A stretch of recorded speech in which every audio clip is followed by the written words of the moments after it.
Hey, friends from all around the globe.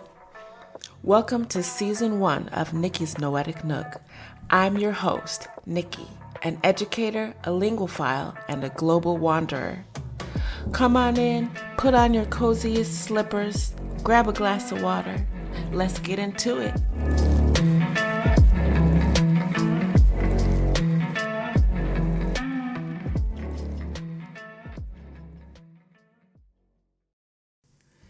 Hey, friends, welcome back.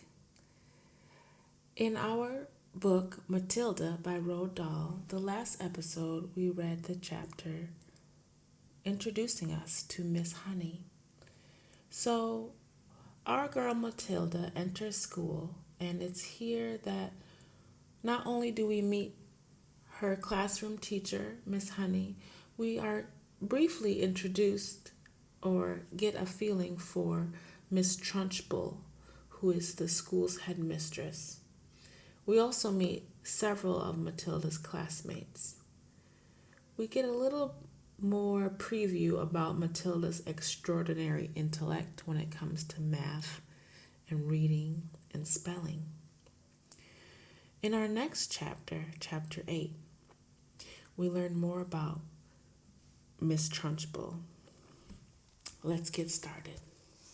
The Trunchbull. In the interval, Miss Honey left the classroom and headed straight for the headmistress's study. She felt wildly excited. She had just met a small girl who possessed, or so it seemed to her, quite extraordinary qualities of brilliance. There had not been time yet to find out exactly how brilliant the child was, but Miss Honey had learnt enough to realize that something had to be done about it as soon as possible. It would be ridiculous to leave a child like that stuck in the bottom form.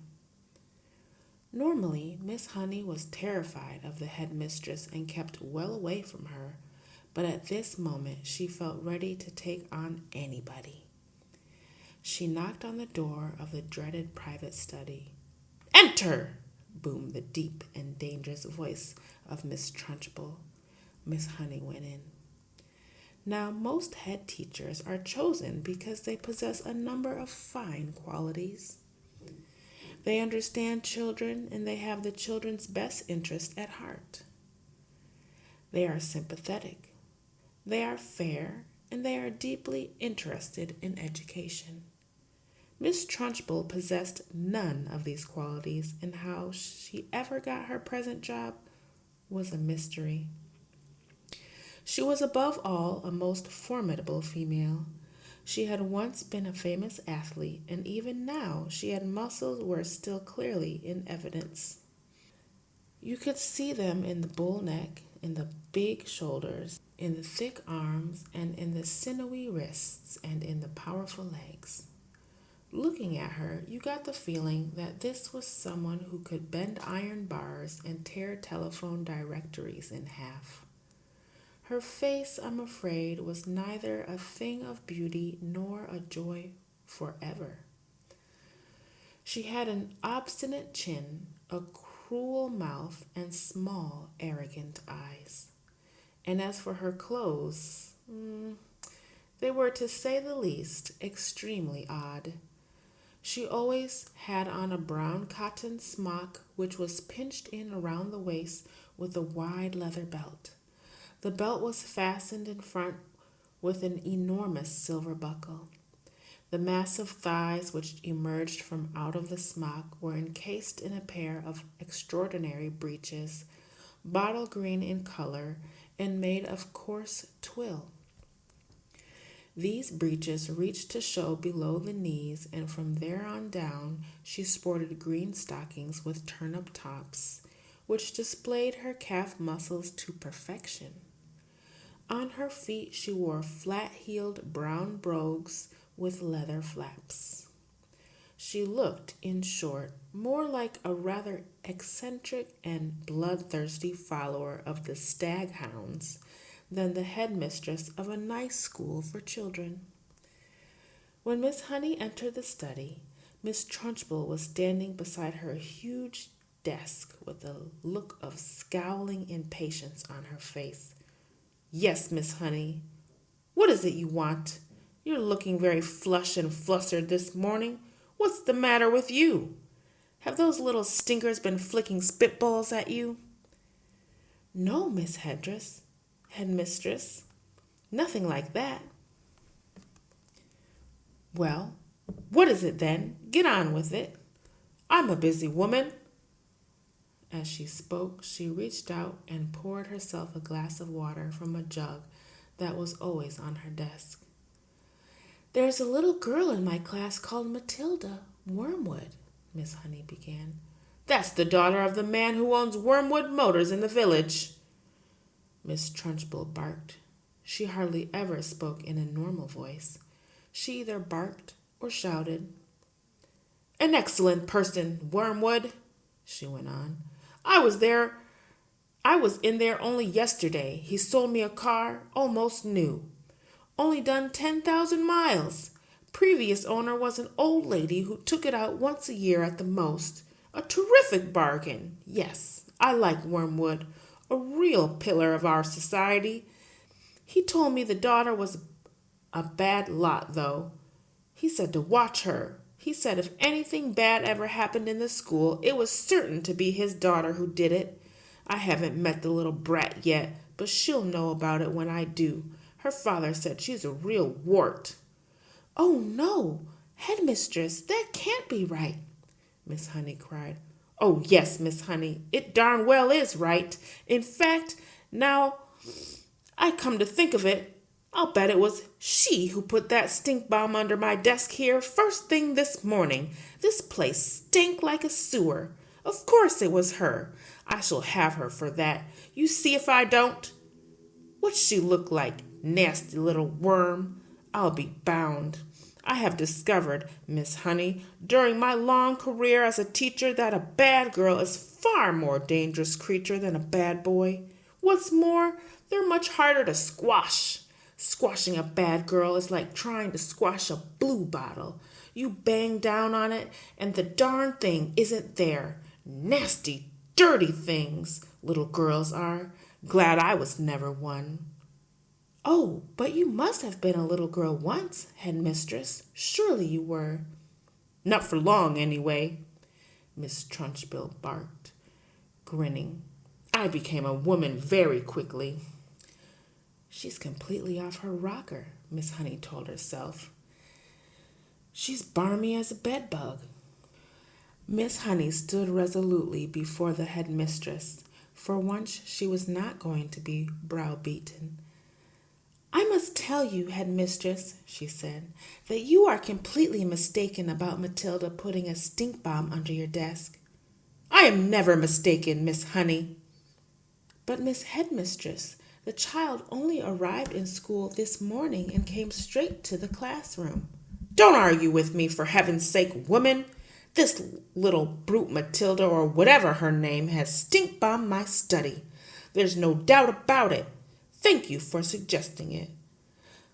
"But I didn't suggest it, Headmistress." "Of course you did. Now what is it you want, Miss Honey? Why are you wasting my time?" "I came to you to talk about Matilda, Headmistress. I have extraordinary things to report about the child. May I please tell you what happened in class just now?" "I suppose she set fire to your skirt and scorched your knickers," Miss Trunchbull snorted. "No, no," Miss Honey cried out. "Matilda is a genius." At the mention of this word, Miss Trunchbull's face turned purple and her whole body seemed to swell up like a bullfrog's. "A genius!" she shouted. "What piffle is this you're talking about, madam? You must be out of your mind. I have her father's word for it that the child is a gangster." "Her father is wrong, Headmistress." "Don't be a twerp, Miss Honey. You have met the little beast for only half an hour, and her father has known her all her life." But Miss Honey was determined to have her say, and she now began to describe some of the amazing things Matilda had done with arithmetic. "So she's learned a few tables by heart, has she?" Miss Trunchbull barked. My dear woman, that doesn't make her a genius. It makes her a parrot. But, headmistress, she can read. So can I, Miss Trunchbull snapped. It is my opinion, Miss Honey said, that Matilda should be taken out of my form and placed immediately in the top form with the 11-year-olds. Ha! Snorted Miss Trunchbull. So you want to get rid of her, do you? So you can't handle her? So now you want to unload her on the wretched Miss Plimsoll in the top form where she will cause even more chaos. No, no, cried Miss Honey. This is not my reason at all. Oh, yes, it is, shouted Miss Trunchbull. I can see right through your little plot, madam, and my answer is no. Matilda stays where she is, and it is up to you to see that she behaves herself. But, headmistress, please, not another word, shouted Miss Trunchbull. And in any case, I have a rule in this school that all children remain in their own age groups regardless of ability. Great Scott! I'm not having a little 5-year-old brigand sitting with the senior girls and boys in the top form. Who ever heard of such thing? Miss Honey stood there hopeless before this great red-necked giant. There was a lot more she would like to have said, but she knew it was useless.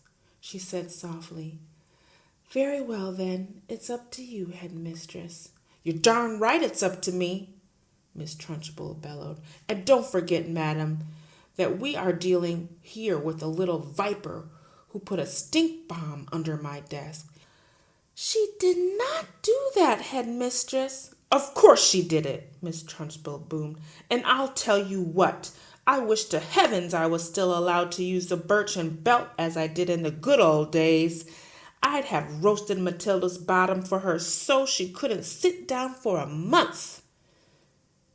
Miss Honey turned and walked out of the study, feeling depressed, but by no means defeated. I'm going to do something about this child, she said to herself. I don't know what it will be, but I shall find a way to help her in the end. That concludes the end of this chapter. I only have one question for you guys today. What word would you use to describe Miss Trunchbull? Try to use evidence from the chapter to support your description. If you need to go back and listen again before you come up with your answer, that's totally fine. Leave your thoughts and ideas in the comments, and I'll see you in the next episode. That's a wrap for today's episode. Be sure to share this with your friends. Do you have any suggestions for Season 2? Leave a comment, and don't forget to like and subscribe. Or you can also send me an email at nnnikielee@posteo.org. That's posteo.org. Don't forget to leave your slippers at the door, and we'll see you next time at Nikki's Noetic Nook.